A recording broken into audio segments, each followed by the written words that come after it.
Assalamualaikum warahmatullahi wabarakatuh. Berjumpa lagi dengan saya teman-teman dalam mata kuliah pengembangan fisik dan motorik. Hari ini kita akan membahas tentang konsep dasar perkembangan fisik dan motorik anak usia dini. Saya yakin teman-teman sudah tidak asing lagi dengan istilah perkembangan, pertumbuhan begitu ya. Nah, nanti kita akan spesifik membahas dari aspek fisik dan motorik. Ini adalah beberapa hal yang mungkin akan kita bahas, namun nanti mungkin tidak akan saya bahas keseluruhan. Nanti teman-teman bisa membaca secara mandiri di PPT-nya. Untuk PPT ini, untuk presentasi ini saya langsung fokus ya pada fisik dan motorik. Kalau ini nanti di awal-awal masih ada penjelasan tentang perkembangan secara umum ya, yang mencakup berbagai aspek. Baik, untuk mereview sebelum masuk lebih lanjut ke fisik dan motorik, saya ingin mengulang saja tentang apa itu perkembangan dan pertumbuhan. Di sini ada ilustrasi, teman-teman bisa melihat ada perubahan yang terjadi ya pada gambar di sebelah kiri. Di sini ada bayi yang tadinya belajar duduk, kemudian belajar merangkak, belajar berdiri, berjalan, berlari, kemudian meloncat, dan sebagainya. Nah, di gambar ini sebenarnya sudah bisa kita jelaskan ya dua istilah tersebut tentang tumbuh dan berkembang. Di sebelah kanan ini teman-teman juga bisa melihat ilustrasinya. Jika tumbuh ini kaitannya dengan perubahan volume, perubahan bentuk tubuh, tinggi badan begitu yang bisa terukur. Jadi perubahannya sangat terlihat gitu ya. Kemudian berkembang ini kaitannya dengan fungsi-fungsi dan keterampilan ya. Kalau di gambar ini ilustrasinya adalah perubahan sejak zaman prasejarah ya. Ya sebelumnya peralatannya sangat tradisional atau primitif begitu. Kemudian semakin kemari semakin canggih ya, sehingga jalannya pun semakin tegak, kemudian peralatannya juga semakin menggunakan teknologi yang berkembang begitu. Sehingga perkembangan itu biasanya bersifat kualitatif, sedangkan pertumbuhan itu sifatnya ke kuantitatif ya. Jadi bisa terukur dan ada alat ukurnya. Oke, saya pikir teman-teman sudah paham juga tentang ini. Nah, perkembangan dalam perspektif Islam pun ini juga ada. Teman-teman nanti bisa membuka surat Al-Mu'minun ayat 12 sampai 14 ya. Di situ difirmankan oleh Allah tentang proses ya terjadinya atau terbentuknya manusia, yang disebutkan di sini dari saripati begitu. Dalam hal ini dalam bahasa medis sperma begitu ya. Kemudian dia tertanam di dalam rahim, kemudian dia berkembang menjadi gumpalan darah dan membelah gitu ya. Dan di situ juga kemudian terbentuk tulang belulang, kemudian dibungkus daging dan sebagainya. Ini dalam perspektif Islam dijelaskan demikian. Nah, untuk periodisasi menurut Islam pun juga ada gitu ya. Jadi kalau dalam perspektif psikologi ada beberapa teori yang berbicara tentang periode perkembangan ya, yang dibagi menjadi masa kanak-kanak, kanak-kanak awal, kanak-kanak pertengahan, kanak-kanak dewasa. Sebelumnya ada masa bayi begitu, kemudian tadi berlanjut di remaja, dewasa dan sebagainya. Kalau menurut konsep Islam sendiri dibagi dalam 3 periode ya, periode prakonsepsi, periode pranatal, dan periode kelahiran sampai meninggal. Nah, uniknya dalam konsep Islam ini ada periode prakonsepsi ya teman-teman ya. Jadi perkembangan itu justru dimulai tidak saat pembuahan, tapi sebelumnya. Jadi saat memilih calon pasangan gitu. Jadi sangat diperhatikan di sana. Ketika ingin melahirkan keturunan yang baik, maka cari calon pasangan yang baik. Nah, kemarin kalau ada yang sempat lihat statusnya Bu Prima tentang calon pasangan yang baik itu adalah ini ya, mahasiswa PAUD. Nah, berbanggalah teman-teman yang ada di Prodi PG PAUD. Iklan ya. Oke, kemudian ini adalah prinsip-prinsip perkembangan secara umum. Nanti teman-teman bisa baca juga di PPT yang akan saya share. Ini nanti insya Allah saya share ya, jadi teman-teman bisa baca lagi supaya kita bisa langsung fokus ke motoriknya. Ini ciri-ciri perkembangan secara umum juga ya. Beberapa perubahan yang terjadi pada anak usia dini kaitannya dengan perubahan fisik dan psikis ya. Kalau fisik ini kaitannya dengan perubahan tinggi badan, berat badan, kemudian pertambahan kosakata, kemampuan berpikir, kemudian imajinasinya meningkat, begitu. Kemudian kalau dilihat dari perubahan proporsi, ini akan berubah seiring bertambahnya usia ya. Ketika usianya bertambah dewasa, begitu, kematangan dari berbagai aspek itu akan terjadi gitu. Jadi secara fisik misalnya dari bayi yang mungkin awalnya hanya bisa tidur kemudian bisa tengkurap, itu tentu juga dipengaruhi oleh kematangan dari tulang punggung gitu ya. Dan bayi ini belum bisa duduk kalau tulangnya tersebut belum matang gitu. Jadi itu akan berpengaruh terhadap keterampilan aspek fisiknya.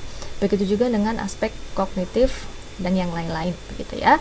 Kemudian secara aspek psikis gitu, ini juga akan terjadi perubahan. Misalnya anak-anak yang biasanya masih bersifat fantasi gitu ya, imajinatif, kemudian mereka sudah mulai berpikir ke realitas.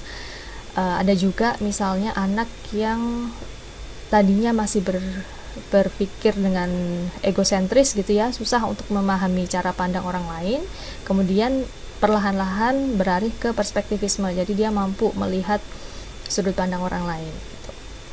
Kemudian ini juga diikuti dengan lenyapnya tanda-tanda lama, misalnya hilangnya kelenjar timus gitu ya, yang ada di bagian dada atau kelenjar anak-anak, jadi yang membuat nanti badan anak remaja gitu lebih bidang ya dadanya. Kalau anak-anak kan lebih terlihat gemuk gitu ya. Kemudian ada juga hilangnya kelenjar pineal di bagian bawah otak. Kemudian juga tanggalnya gigi susu gitu, biasanya mulai usia 6 tahun, 7 tahun itu gigi susunya mulai tanggal diganti dengan gigi dewasa gitu. Kemudian juga masa mengocehnya yang tidak ada maknanya itu juga mulai berkurang. Kemudian perilaku impulsif itu juga berkurang. Perilaku impulsif ini perilaku yang tanpa pertimbangan ya, jadi suka tiba-tiba spontan gitu melakukan sesuatu. Contohnya misalnya anak itu kadang suka tidak ada angin, tidak ada hujan gitu, jambak atau nabok temennya gitu. Nah, nanti semakin bertambah usia, perilaku seperti ini akan berkurang. Kemudian muncul tanda-tanda baru gitu ya, seperti gigi dewasa, koordinasi mata motorik lebih seimbang, kemudian kemampuan untuk memecahkan masalah sederhana semakin meningkat. Oke. Nah, ini masuk ke hakikat pengembangan motorik anak. Oke, secara pengertian, saya pikir teman-teman juga sudah familiar ya dengan istilah ini. Motorik itu berasal dari bahasa Inggris ya, motor ability. Ya, artinya kemampuan gerak atau awal terjadinya suatu gerakan yang dilakukan. Dalam hal ini jika terjadi pada manusia, pada individu, ya itu adalah gerakan-gerakan yang melibatkan anggota tubuh gitu ya, dan melibatkan otot-otot yang ada di tubuh manusia gitu. Nah, Zulkifli ini menyebutkan juga motorik adalah segala sesuatu yang berhubungan dengan gerak tubuh dan mengandung unsur otot, saraf, dan otak, karena ketiga unsur ini saling berkaitan untuk menggerakkan orang tersebut gitu ya, untuk mencapai sesuatu atau bersikap atau berperilaku sesuai dengan tujuannya. Oke. Nah, sedangkan untuk keterampilan motorik ini adalah kemampuan seseorang untuk membuat gerakan dasar sampai ke gerakan yang lebih kompleks. Karena motorik nanti akan dibagi dua ya. Jadi motorik kasar, motorik halus yang melibatkan jenis otot yang berbeda. Dan semakin matang kemampuan motorik seseorang itu, dia akan semakin berkembang dari gerakan yang sangat sederhana menjadi gerakan yang kompleks atau yang rumit gitu. Nah, untuk gerakan yang menggunakan otot besar ini kita sebut dengan motorik kasar ya. Kemudian gerakan yang menggunakan otot kecil ini disebut dengan motorik halus. Motorik kasar itu contohnya kegiatan yang membutuhkan energi yang lebih besar dan melibatkan seluruh tubuh ya. Contohnya berlari, berjalan, berjingkat, melompat dan sebagainya. Nah, sedangkan untuk motorik halus, gerakan motorik halus ini melibatkan otot-otot kecil. Jadi gerakannya mikro ya, menulis, menggambar, menggunting, meronce, mengancingkan baju dan sebagainya. Nah, tentu untuk menguasai gerakan-gerakan ini seorang anak tentu butuh yang namanya kematangan otot-otot tersebut gitu ya, karena kalau belum matang dia akan kesulitan untuk melakukan hal-hal yang rumit, contohnya mengancingkan baju. Bahkan bagi anak yang umur 5 tahun itu pun ada yang masih kesulitan untuk mengancingkan baju karena mungkin kurang dilatih ya dalam mengancingkan baju, sehingga motorik halusnya juga kurang terasah begitu. Nah, ini pengertian secara luas ya tentang perkembangan motorik. Ada sebuah istilah ya, pepatah ya, "Man sano in corpore sano." Ini salah sepertinya saya ketiknya. Dalam organ tubuh yang sehat terdapat jiwa yang sehat.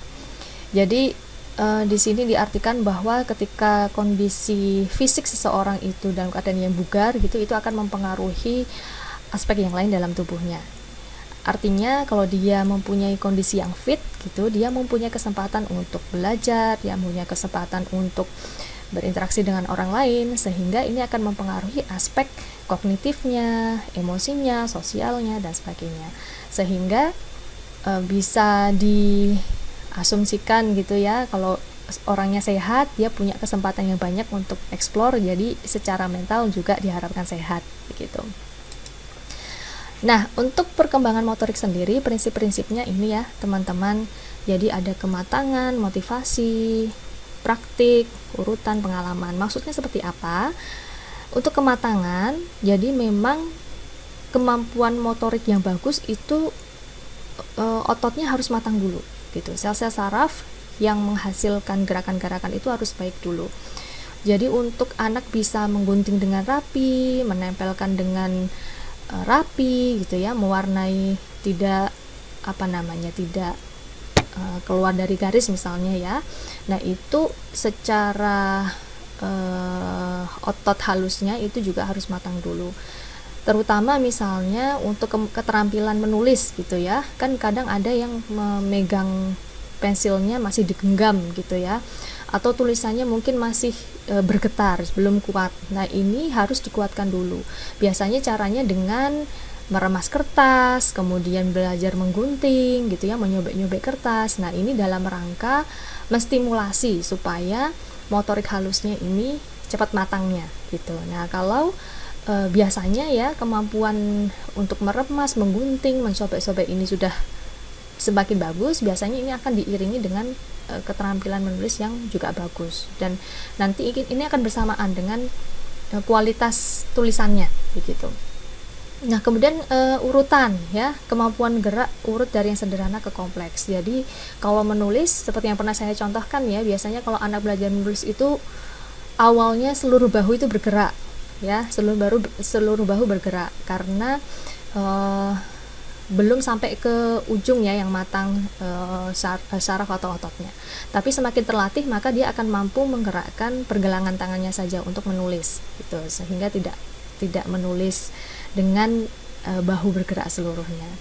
Kemudian juga motivasi yang diberikan guru, orang tua, ini juga akan mempengaruhi kepercayaan diri anak dalam mengembangkan motorik kasar maupun halusnya. Nah, ada misalnya anak yang baru belajar menulis gitu ya, kemudian memang tulisannya masih belum rapi, bergetar. Nah, kemudian malah ada guru yang menyebut kok tulisannya kayak cacing kepanasan gitu, sementara anaknya mungkin terlalu sensitif dengan kata-kata. Nah, ini bisa mempengaruhi ya, justru anaknya yang tadinya semangat mau menulis, dia mendengarkan motivasi yang seperti itu, demotivasi ya. Nah, ini malah justru menjadi tidak semangat dan berkurang kemauannya untuk melatih. Nah, itu jangan sampai terjadi seperti itu. Kemudian juga pengalaman ya, pengalaman menjadi latihan untuk anak. Jadi semakin banyak pengalamannya, semakin banyak dia berlatih. Dan juga praktik ya, praktik itu dia mungkin langsung menunjukkan performanya atau kemampuannya di depan guru atau orang tua, yang mana nanti guru dan orang tua bisa membimbing gitu ya, memberikan masukan mungkin atau mengarahkan ya, supaya gerakan dari motorik halus maupun kasarnya lebih tepat gitu. Nah, untuk melakukan pengembangan motorik anak usia dini, ini ada beberapa hal yang mungkin bisa diperhatikan ya. Kita perlu memperhatikan lingkungan, settingnya, karakteristik anak, maupun metode belajar. Lingkungan misalnya, kita pilih lingkungan yang aman. Aman itu artinya anak akan bisa bebas bermain di situ tanpa ada bahaya yang mengancam. Jadi tidak di situasi atau lingkungan yang banyak motor berseliweran, atau mungkin banyak barang-barang tajam di sana, atau di bawah gedung yang akan roboh begitu ya. Tentu ini akan berisiko untuk anak gitu ya. Jadi di sini juga disebutkan risikonya rendah. Mungkin bisa diberikan tempat yang lapang seperti di lapangan atau di kebun begitu ya, yang mana anak ini bisa bebas eksplor di lingkungannya tanpa rasa khawatir. Kemudian kalau menggunakan alat pun, alatnya dipastikan juga masih baik ya, tidak teyeng itu apa ya bahasa Indonesianya, ya itu ya, berkarat gitu ya. Kemudian tidak tajam, kalau bisa sih biasanya kemudian kita buat alat-alat yang ujungnya tumpul ya, supaya tidak melukai. Kemudian untuk setting bisa kita buat di dalam ataupun di luar kelas ya, disesuaikan dengan kebutuhannya. Kalau kita baru berbicara tentang petani, mungkin akan lebih relevan ketika diajak ke sawah, ke kebun begitu ya. Sedangkan untuk kegiatan menulis dan sebagainya, kalau dipertimbangkan kondisinya lebih kondisif di dalam kelas, maka bisa juga dilakukan di sana. Dan jangan lupa kita harus memperhatikan karakteristik anak gitu ya. Ada beberapa anak yang karakteristiknya cenderung banyak gerak gitu ya, ada yang cenderung diam, cenderung ekspresif juga ada. Jadi diperhatikan masing-masing karakteristik anak yang kita hadapi seperti apa. Nah, sehingga kita bisa memfasilitasi ya, bagi anak yang banyak bergerak, kita bisa menyediakan lingkungan yang lebih luas gitu ya.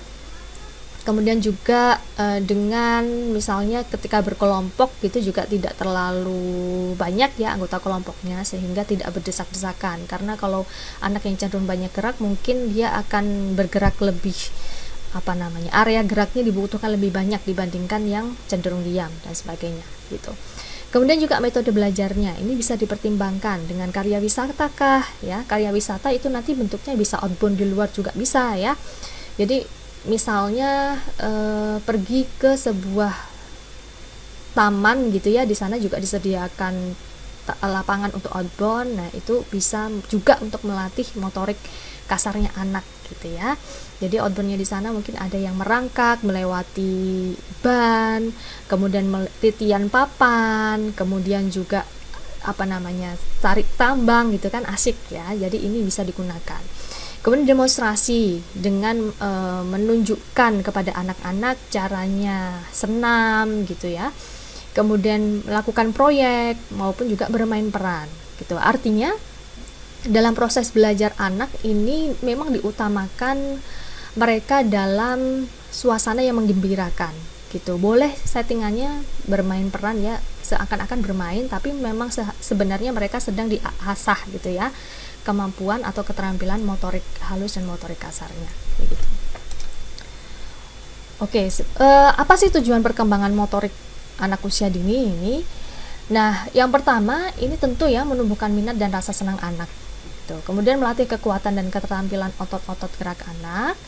Karena dengan minat, senang gitu, kemudian otot-ototnya juga kuat, nah anak ini nanti bisa melakukan kegiatan yang menghibur dirinya sendiri gitu. Jadi anak itu dengan bermain itu sebenarnya sudah dapat reward ya. Dia bermain dengan temannya, dia bermain dengan peralatan yang membuat dia fokus di sana, sebenarnya itu sebuah reward sendiri untuk dia gitu. Jadi ketika kita melatih dia untuk bisa melakukan segala sesuatu ya secara mandiri, ini sebenarnya menyiapkan dia ya untuk bisa memberikan reward pada dirinya sendiri.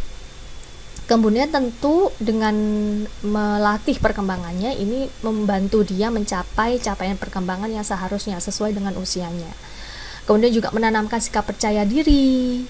Kalau dia bisa misalnya bermain bola dengan teman-temannya, tentu dia akan percaya diri bahwa dia mampu melakukan menendang bola, mengoper bola dan sebagainya ya. Bekerja sama dengan baik, koordinasi mata dan anggota gerak tentu ya, dan mengendalikan emosi. Contohnya misalnya dalam kegiatan motorik halus ini banyak yang biasanya ditunjukkan untuk mengendalikan emosi. Contohnya meronce. Ini kan butuh kesabaran ya teman-teman. Banyak anak juga yang kemudian kesel ya ketika meronce terlalu banyak misalnya ya. kemudian benangnya tidak masuk-masuk ke lubangnya, atau mungkin sudah dipasang kemudian ronceannya lepas semua. Nah, ini kan sebenarnya dalam rangka melatih emosinya begitu. Jadi tidak hanya melulu terkait dengan keterampilannya, tapi ada dampaknya ya pada aspek lain begitu. Dan juga sebenarnya ketika kita melatih fisik dan motorik anak ini, dia akan disiapkan untuk membantu orang lain juga gitu ya. Contohnya dia bisa membantu ibunya untuk membersihkan rumah, bisa membantu merapikan mainan, melap meja, ataupun menyapu gitu ya. Nah, ini kan juga termasuk di dalamnya gitu. Jadi tujuannya berkaitan dengan kebutuhan diri sendiri maupun kebutuhan untuk membantu orang lain gitu ya. Oke, nah ini yang saya sebutkan tadi ya. Fungsinya ini bisa untuk self help. Jadi membantu diri sendiri, pakai baju sendiri, pakai sepatu sendiri, apalagi mengambil makan sendiri. Nah, ini kan dalam rangka self help ya. Jadi kalau belum terampil kan akan minta tolong terus ke orang lain, dan ini akan menimbulkan ketergantungan gitu pada orang lain. Kemudian juga keterampilan bermain tadi memberikan reward pada diri sendiri berupa kesenangan bermain. Dan juga keterampilan bantu sosial ya, dia bisa membantu temannya, dia bisa membantu orang tuanya dan sebagainya. Dan juga keterampilan sekolah gitu ya. Ini banyak sekali hal-hal yang berkaitan dengan keterampilan sekolah. Misalnya dia harus menulis, dia harus menghapus, menggambar, menggaris. Nah, ini nanti tentu dia butuhkan ketika sudah berada di jenjang pendidikan yang lebih tinggi ya, seperti di SD maupun di tingkat yang lain gitu. Oke, mengapa masa kanak-kanak adalah masa paling ideal untuk melatih motorik gitu ya. Jadi memang kita latih sejak kecil karena kita tahu bahwa tubuh anak usia dini itu tubuhnya lebih lentur daripada kita gitu ya, daripada orang dewasa. Teman-teman kalau duduk lama kan pasti udah semutan ya, pasti udah rasanya sudah mati rasa gitu. Nah, pada anak-anak ini tidak terjadi seperti itu ya, karena mereka secara aliran darahnya masih lancar, kemudian syaraf-syarafnya masih bekerja dengan baik, tubuhnya masih lentur tadi gitu. Jadi bayangkan bayi yang keluar dari rahim ibu pun dia di dalam perut ibu juga menekuk gitu ya, dan tidak kram, tidak kesemutan gitu. Nah, sehingga sejak dini memang dilatih ya fisik motoriknya supaya lebih terampil nanti. Kemudian kita tahu anak itu cepat belajar gitu, diajarkan sedikit gitu dia bisa merespon dengan tepat gitu, dan dia juga bisa mengingat itu dengan baik. Apalagi anak-anak ini mempunyai kesukaan untuk melakukan kegiatan yang berulang-ulang gitu ya. Mungkin berbeda dengan orang dewasa yang melakukan sekali sudah bosan. Tapi bagi anak itu melakukan tarian yang sama seneng gitu ya, menyanyikan lagu yang sama itu senang sekali, membaca buku yang sama sampai 100 kali pun juga oke gitu. Jadi apalagi ketika diajarkan fisik motorik sejak dini, mereka akan tidak keberatan melakukan kegiatan itu berulang-ulang karena memang senang gitu. Kemudian selain itu juga anak memiliki waktu yang luang ya, berbeda dengan yang sudah lebih tinggi tingkat pendidikannya. Mereka punya waktu yang lebih sedikit karena banyaknya tugas atau peran yang dilakukan begitulah. Untuk anak usia dini kan memang waktunya masih banyak untuk bermain begitu. Oke, nah terakhir ya, jenis kemampuan motorik anak ini ada gerakan lokomotor, gerakan non-lokomotor, dan gerakan manipulatif. Gerakan lokomotor ini gerakan yang dia berubah ya posisi tubuhnya dari satu tempat ke tempat lain, seperti tadi meloncat, berlari, berjalan. Sementara gerakan non-lokomotor ini gerakan yang menempatkan diri pada posisi yang diam dan menyeimbangkan tubuh. Contohnya berdiri dengan kaki satu kaki gitu ya, berdiri dengan satu kaki, gerakan membungkuk, gerakan sujud gitu, itu gerakan non lokomotor. Sedangkan gerakan manipulatif ini gerak yang memberi atau menerima objek tertentu, contohnya melempar bola, menendang bola, menerima bola, kemudian menggelindingkan bola. Nah, ini adalah gerakan manipulatif. Jadi dia tetap ada di tempat itu, tapi dia memberikan manipulasi terhadap objek tertentu sehingga objeknya itu bergerak gitu. Oke. Nah, ini teman-teman yang mungkin bisa saya sampaikan untuk materi minggu ini ya. Nanti kita lanjut diskusinya di grup. Untuk tugas kelompoknya nanti teman-teman bisa mendiskusikan ini ya, saya bahas lagi di grup ya setelah saya tutup. Terima kasih semuanya. Wassalamualaikum warahmatullahi wabarakatuh.